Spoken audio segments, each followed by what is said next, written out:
Hi YouTube, this is Joe Calton with Calton Cutlery. You can find me on the web, caltoncutlery.com. So today I've got just enough time to throw together a quick YouTube video before I get started on my work day. And this video is mostly for the new knife makers. It's new knife makers and sharing heat treats, okay? So, I get this question it's been asked twice so far this week. One of them, or both of them by other knife makers. One of them was a fella doesn't use 5160 very often. Actually, I think he said this was going to be the first two knives he's ever used 5160 for. And he asked me to share with him my heat treat, to kind of get him started on the right path. And the other one was a fella saying he's got this circular saw blade and he wants to make a knife out of it. And he wants to, make sure that he gets a good knife on the first try. Okay, so, and both of them, sharing of heat treats and new makers kind of go hand in hand, okay? So what you've got is you've got somebody that, let's say they're a brand new knife maker, right? They're somebody that's never made a knife before in their entire career, and they've got an old file or a circular saw blade or a chunk of leaf spring or, whatever, and they want to make a knife out of the thing.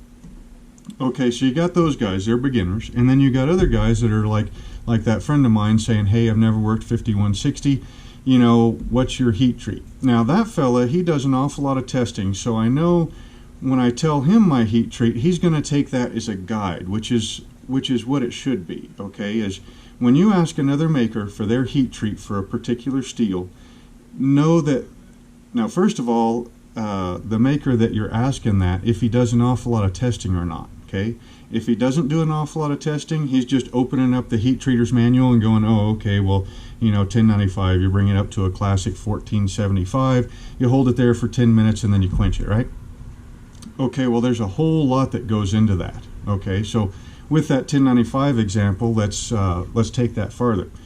Okay, well, first of all, I don't have a copy of the heat treater's, handbook or whatever, right? I'm much more of a, try it and test it and try it and test it and try it and test it until you find something that you like, and then tweak it from there. And then once you get done, then you've got something that works. You know it works because you've tested it.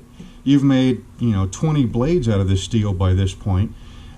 You've tested them to failure, you've done 90-degree flex tests, you've done edge retention tests on rope, you've twisted it and bent it and, used it to pry open a painted stuck window and dug in the dirt. You've done everything you can think of to this knife and it's come out acceptable. So at that point, now you know that your heat treat with your setup works, okay? Whereas if you just open up the book and with 1095 it says, heat to, 1475 and then quench in, Parks 50, I think is the kind of the accepted classic for 1095. Okay, well when it says, let's break that down. When it says heat to 1475, does that mean place the blade in the kiln at room temperature and ramp it to 1475 over 30 minutes, over an hour? Over 2 hours, what does that mean? Heat to 1475. When it says 1475, why is it 1475? And is it 1475 in the guy that was doing that testing's kiln? What if his thermocouple is placed in a different position of the kiln than yours is? Or the thermocouple might be, calibrated slightly different. Or the amount of insulation that's in his kiln is, not as good as yours, or the other way around. So the 1475, is that kind of a baseline? What about 1450? What about 1500? What about 1510? Okay. Now, when he says pull it out and quench it in, Parks 50, is that Parks 50 heated, at room temperature? Heated to 100 degrees, 140 degrees. What about the trip from the kiln to the quenchant? Okay, is your kiln here and your quench tank way over here? Or is your kiln here and your quench tank is here? Is it a vertical kiln where you pick it up and then you lay it down? Or is it a horizontal where you go straight to? Okay, all these things can really affect your heat treat, okay? like I said, I mean, if you place the blade in the kiln and ramp it up over 2 hours, that could be a big difference versus having the kiln hot, placing the blade in there for 10 minutes or for 20 minutes, depending upon the thickness and cross section of your knife. Huge difference there. The degrees of your kiln, I think we already went over that. That can be a huge difference. Okay. One thing that folks don't talk about a lot is the trip from the kiln or the forge to the oil. Okay. So like 1095, I have heard that you have to get it from the hardening temperature, which is the classic 1475, or acceptedly classic 1475. You've got 1 second to get it from 1475 to below 100 degrees in the quench fluid. Or maybe it's 200 degrees. I'm not exactly sure. I don't really put a whole lot of faith in heat treat manuals. So you've got 1 second, right? Well, that means you've got to open up the door and then pull it from that nice, warm, 1475 degree atmosphere through the frigid air. I mean, even if the temperature in your shop is 110 degrees, from 1475 to 110 degrees, that's frigid air, right? So get it from the kiln to the air into your quenching fluid in a matter of, a second or less, okay? Well, if your trip from that kiln to that quenching oil is, you got to pull it out and then you got to sidestep around this piece of equipment and then come over here and then kneel down and then get it into the bucket, you've lost so much heat in that trip from the kiln to the oil that now you're below the hardening temperature and your blade won't harden right. Okay? So when somebody asks me, says, hey, what is my heat treat? I've got index cards right behind all the safety glasses and everything. There's index cards back there, right? I don't know if we can get okay, there's one for, it's probably going to be really dim. Where's my, there's the one for 440C stainless, okay? But, I could print that out and send it to you, and it would still be a guide, okay? You would still have to prove that heat treat in your shop. Not that my heat treat won't work. You're not proving that the heat treat won't work. You're proving that the different components of your heat treat are similar or the same in my shop to your shop. Okay, so now the guy that I told my heat treat for 5160, he understands that. I mean, I've actually never met him in person. He lives in South Africa, if I remember right. Well, we've chatted, on Instagram and Facebook quite a bit. Guy looks like he makes some really incredible knives, and he's not afraid of the work that goes into making those knives and the testing, okay? The other fella, I just kind of met him not too long ago, so I'm not really sure about. But it seems like he's not afraid of the work and the testing that goes on with it. But when I got that email this morning, I was like, you know what? I've been meaning to make this video for a while, so I'm just going to go ahead and do it this morning. Okay, so here is the down and dirty nitty gritty on how to get how to prove your heat treat or how to develop a heat treat for a known steel or an unknown steel in your particular shop. And it's extremely simple, but it does require an awful lot of work, which is why I don't think a whole lot of, especially new makers, do it. Because, and I understand, okay? You decide you want to make a knife, or you decide you want to work with a new steel, right? And so you get all excited and you order up the new steel, or you find a file out of your grandfather's toolbox or something, right? And new makers typically don't have the equipment that more experienced makers do, because it takes time to acquire all this stuff that's in a knife maker's shop, right? I mean, hell, I worked for 6 years before I built that power hammer. It just takes that amount of time to not only acquire funds or to build the equipment, but also to justify it.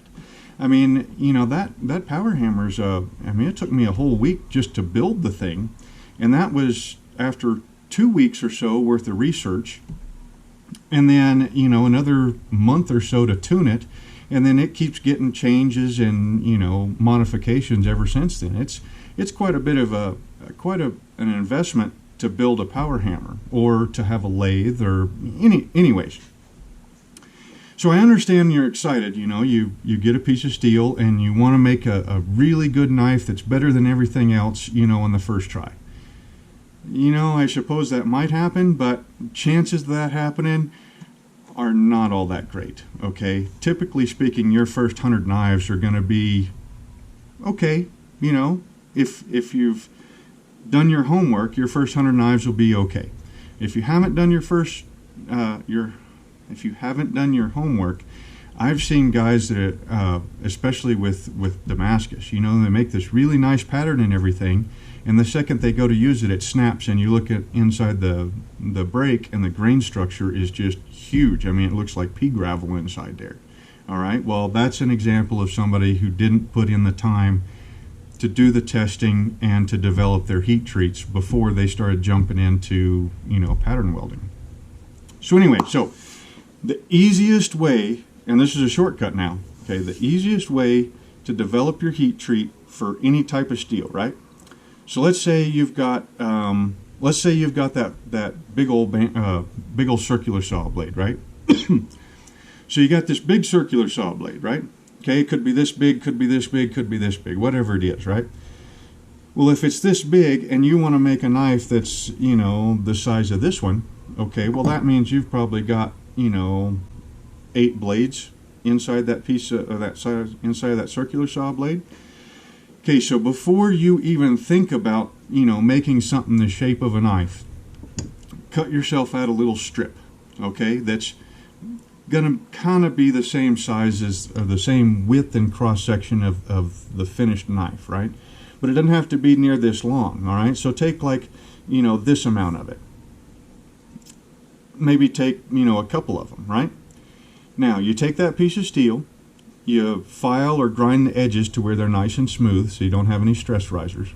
You can just Google stress risers if you want to.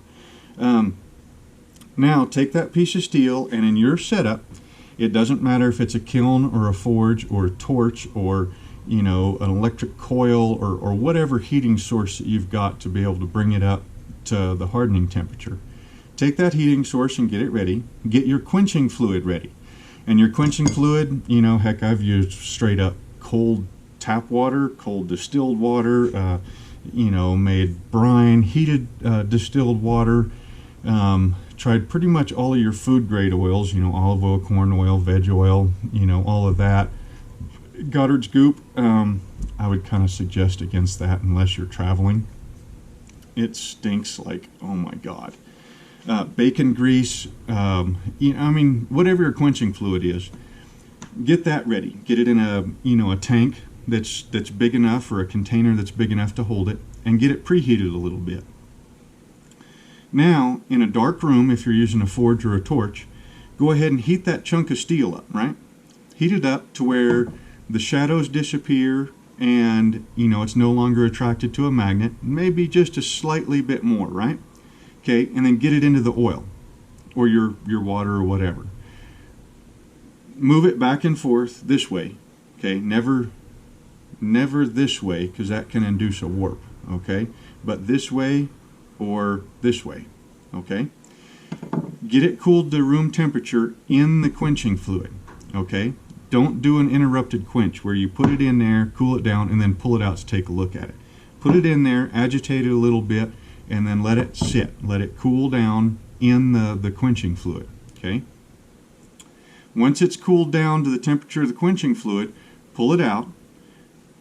Look at your scale patterns. If you had a successful quench, typically your scale will have popped off and the surface of the steel will look either gray or a jet black, and there won't be any scale on it, okay?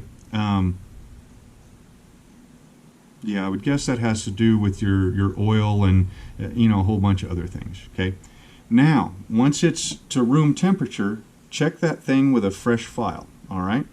A fresh file should skate or skate and slightly want to bite a little bit, okay?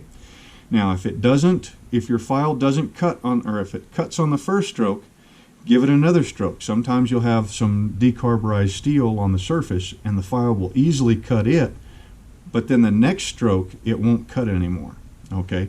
So check that thing with a file. If the file won't cut it, now the steel is hard, okay? But it's also very brittle. So now take that piece of steel, clamp it up in the vise, and break it. All right. Once you break it, look at the inside of that, the grain on the inside of the blade. Take a known good file like a Nicholson, break it, and then compare the grain to that Nicholson file. The grain that's in that Nicholson file, that's what you're after. Nice, small, tight grain. Okay. Now if the steel doesn't get hard, okay, now you'll probably need to heat it up a little bit hotter or heat it up for a little bit longer. Okay, if you've got a kiln and you're not working with a torch or a forge, that one's fairly easy. You can start at 1475 for 1095. If it doesn't harden, raise your temperatures up, 10 or 15 or, depends on your controller, maybe 25 degrees. Okay, if you get to 1500 and it's still not hardening, now take a look at your time. Okay, so like when I do 1095, if I'm working with 16th inch stock, like Carter pattern neckers or something, okay, I base everything on 3s because I'll have 3 different blades in a batch. So I'll put 3 blades in there and I'll do it, put them in, the kiln will already be up to temp. I'll put them in there for 7 minutes and I'll set a timer. Put the blades in the kiln, hit the button on the timer for 7 minutes. At 7 minutes, then I'll pull one blade out, quench it. While it's quenching, the kiln is stabilizing. Okay, then once that one's quenched, I drop it into the oil, open up the lid, grab another one, put it in. Okay, so one of them will get more like 8.5 minutes, and the first one will get 7 minutes. But that's, it's all kind of been worked out to where it works all right. But on 3/32 inch stock, I need to do more like 11 minutes. That heat needs time to get from the sides of the blade to the center of the blade. You can kind of think of that like a book. A book, like say, a thick encyclopedia or a dictionary or something, right? If you leave it out in your car and it's been 0 degrees all night, and you pull that book from your car into your house and it's 70 degrees inside your house, and after 5 minutes, the cover of that book is now at 70 degrees. The cover of the book is. But you open that book up to the middle, and I guarantee you that center page is not 70 degrees. That center page is probably going to be closer to 5 or 10 degrees. It just takes time for that heat to travel through, your material. So anyway, so adjust your time. Maybe go 5 minutes longer, and then pull it out, quench it, and then break it, and then see what your grain is, okay? You keep playing with that, adjusting your time and your temperature until you get a break that looks nice. The file won't cut it. It breaks cleanly and fairly easily, okay? And the grain structure inside that break looks good. Okay, once you have that and it's hardened, now you've got the hardening step of your heat treat figured out, okay? Once you've got the hardening step figured out, now you can go to your tempering step, okay? Now your tempering step is, pretty much the classic is 2 hours twice. Okay, so with 1095, start off at 350 degrees and go 2 hours at 350 degrees. Let the blade cool to room temperature. Put it back in for another 2 hours at 350 degrees. Okay, now pull it out and do an edge deformation test. And I've got a video on that where you basically sharpen it up. And then you do your, it's like the brass rod test. Where you got a brass rod set in a piece of wood, and you flex that edge over that brass rod. Okay, if that edge springs, if it deflects over the brass rod, and then as soon as you let the pressure off, that edge comes back, that's the classic brass rod test, and that lets you know that your heat treat is perfect, right? Yeah, well, it's more of a guide, okay? So take that edge and push it until it completely fails. All right, it either stays bent over or it chips out. All right, now you can decide at 350 degrees, 2 times 2, more than likely it's going to chip out. Okay, so now put it back in the toaster or your tempering oven for another 2 hours at 25 degrees higher. So at 375. Okay, pull it out, test another section of the edge. If it still chips out, maybe try another 25 degrees. But that way you can get that edge to fail in the way you want it to. If you want that edge to fail with a chip, okay, then you have a lower tempering temperature. If you want that edge to fail with a roll, then you choose a higher tempering temperature. Every edge will fail sooner or later, but you as the maker get to choose how you want it to fail. Okay, and that is a big difference between new makers and more experienced makers. New makers typically do get the luck of the draw because they don't put in the time to do this sort of stuff. Experienced makers say, hey, you know what? I'm controlling what that steel is going to do. If I want that steel to do, 680 degree flexes, and I want the edge to fail with, a very, very slight chip, well, then that's what I make, because I can control that steel, and I know I can control it through testing and experimentation. And I'm not just looking up a heat treat in a book and saying, oh, well, so-and-so who's a master smith at blah, blah, blah, blah said, hey, this right here is the heat treat to use. Well, that's the heat treat that he uses, not the heat treat that you need to use. He might be faster getting that blade out of the kiln into the oil. And that extra half a second is what makes all the difference in the world. And you won't know that until you go through and do the testing. Okay? So, and like I said, I get it. When you're a new maker, and you're putting all this time into a knife. I mean, hey, believe me, guys. Here's one. This knife right here is my old hunting knife. Okay, I carried this knife for probably about 8 years because it's still got the signature. Where I signed my name with a Dremel tool or a vibratory tool in the side and the 52-100 on this side. I haven't done that in a long, long time, right? And it still has 2 pins. I haven't done 2 pins in a long time either. Now I just do 1. But this knife right here, back when I made this knife, this was the best knife that I could make. And I guarantee you I got 40 hours into that knife. 40 hours into a hunting knife, okay? There is no way possible that I could have sold that knife and made any sort of a wage, okay? I mean, if I sold that knife for $400 and I had 40 hours into it, that'd be $10 an hour, maybe? No. Oh, well, figure it out. But, I'd make more money working at McDonald's. But that was 40 hours into that knife. Now it doesn't take near that long, but I've got, I don't know, a couple more thousand than that blades underneath my belt. That's an awful lot of practice. So when you first start out, you might have 10 hours just into forging the knife blade out, okay? So at that point, you're like, man, I really want this to work. I better call somebody up that knows about heat treating. And rather than go through, a 30-minute talk on, different parts of heat treat and then have to go back and explain all the different stuff on that, typically speaking, somebody just says, hey, this is my heat treat, that's what I use. And they don't go into the rest of it behind there. So that's what this video is about.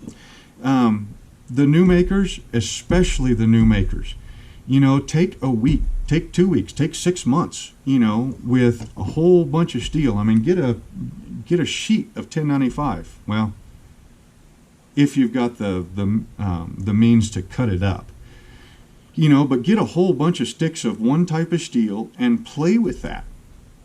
Play with the temperatures in your kiln. Play with the temperatures in your tempering oven.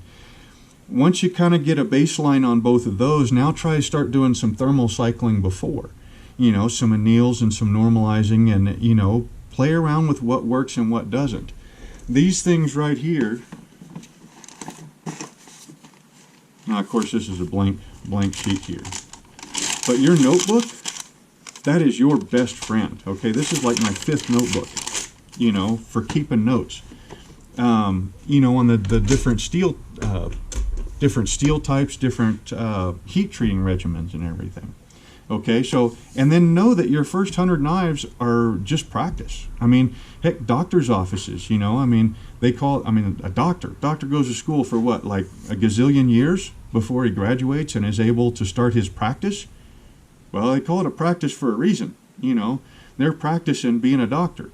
Well, us knife makers ought to be able to do the same thing, you know, your first 10 years you're practicing, then your next 10 years you're still practicing, and the next 10 years you're still practicing after that. You know, I've been making knives for, well, I've been making them since I was a kid, but, you know, this time around, like seriously, for 10, 15 years, you know, I still learn pretty much every time I come out into the shop because I'm practicing every single knife. Another way to think about it would be, let's say this drill right here, right? Okay, well, DeWalt, let's say DeWalt actually made this tool and they didn't, you know, have it made for them and just put their name on it, which I don't even know if they do that or not. But let's say this drill, or no, let's go a toaster. Okay, so a Black & Decker toaster. Let's say Black & Decker decides they want to bring out a new line of toasters. You know, they're going to be the newest, fanciest toasters out there, right? Cook in, you know, 10 seconds and, you know, cool down just as fast, right? And they just build the toaster and then start shipping them to Walmarts all the way across the country. They don't ever test them, all right? They just throw together a toaster and then put them out there on the shelves. More than likely, that toaster is going to have issues. And more than likely, that toaster is going to catch on fire. It's going to have components that burn up. It's going to get too hot and melt the Formica countertops on places. I mean, it's going to have a whole bunch of issues, right? If Black & Decker did that, they would get sued out of existence.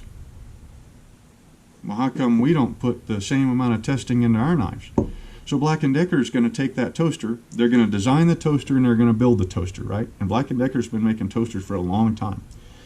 So they're going to design the toaster, they're going to build the toaster, and they're going to build 100 of them. And then they're going to test the ever-living crap out of those toasters, right? They're going to put them right up next to a wall. They're going to put them on a Formica countertop. They're going to, you know, throw CDs and food and, you know, crayons and all kind of stuff into that toaster, you know, because maybe a crayon will melt and then, you know, wax will fall down, hit the heating element, and then over time build up and, you know, cause a short between the heating element and the body of it. You know, I don't know. I don't make toasters. But they're going to test all that stuff out before that they even decide to, or they might test out 100 toasters before they even make one for real that's going to go to the shelf on Walmart. Okay, well, we need to do the same thing with our knives. You know, we need to know everything there is to know about that knife and that steel type before we start selling them to our customers, because our customers are trusting us to make them good knives. If they didn't trust us to make them good knives, then they wouldn't be voting for our knives with their hard-earned dollars. All right? And us as makers owe that to our customers to make good knives, not just to say that they're good knives, and, you know, and make 5 knives and say, okay, well, all these 5 did great. Well, what happens when you do a 90-degree flex test? All right? Whether it passes or fails, you need to be able to explain to your customer that yes, it will, or this is how it's going to fail when you push it too far. So anyway, so that's my 30-minute spiel on new makers and sharing heat treats. If you got any questions, you're welcome to put them in the comments. You know, I mean, don't 50 people ask me for my heat treat, because I just kind of told you, you know, the basics on how to do it. But anyways, that's how you find your heat treat. So if you've got a big circular saw blade and you want to make a knife out of it, cut a whole bunch of coupons out of that thing and play around with your heat treat until you find something that you like. Once you find that something that you like, now, you know, go ahead. Now you know for a fact this is going to make a good knife. And then the next time you do that, so let's say you start off with one circular saw blade, right? And you do your testing and you get a good heat treat that works for that circular saw blade. Now when you get another circular saw blade and you want to make knives from it, start with that heat treat, okay? Then see if it works on that saw blade. If it does, you're golden. You might tweak it a little bit here and there. If it doesn't, now you know how to develop a heat treat that'll work good on that second circular saw blade, right? If it's of, hardenable type steel. So, I hope you guys enjoyed that 30-minute long ramble on, how to do crazy stuff like that and how to make halfway decent knives. So again, this is Joe Calton with Calton Cutlery. You can find me on the web, caltoncutlery.com.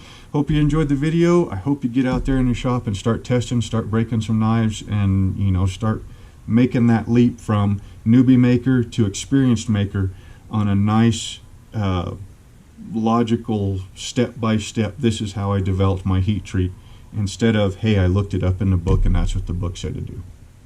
So I hope you enjoyed the video, guys, and we will see you next time.